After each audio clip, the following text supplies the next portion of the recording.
Paper 2, question 14, factorize.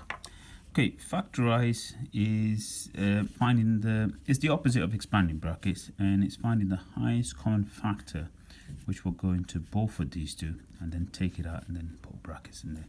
So the biggest number that goes into 5 and 10 is 5, so I take the 5 out. Open up a bracket. Now 5 times what will give me 5? Well, 5 times 1 will give me 5. Minus sign there, so I'll put the minus sign here. And then how many 5s go into 10 is 2.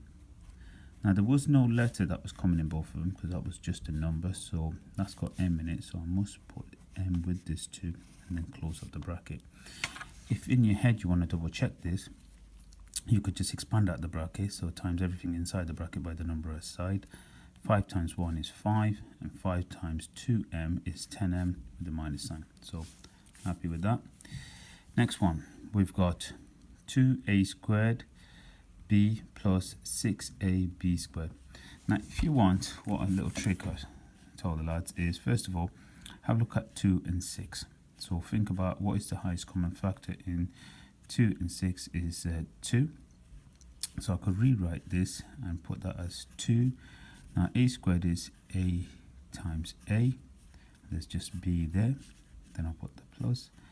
Right, so I know that 2 also goes into 6, but it goes into it 3 times. So I'll put 2, and I'll put times 3. Just a small time so you don't confuse it with the next or a letter. So that's 2 times 3 is 6. Then I've got 1a, and I've got a b and a b because it's b squared. Okay, now when I'm putting it in brackets, I need to take all the common numbers and letters out and then place the rest in here. So okay, so 2 is common in both of them, so I'm going to put a 2 outside and tick off 2 because I've dealt with that. Now a is common in both of them, so there's only one a common in both of them, so I'm going to take an a out, take an a out from there, take an a out from there. And b is also common in both of them, so I take one of those b's out and one of those b's out and leave it there.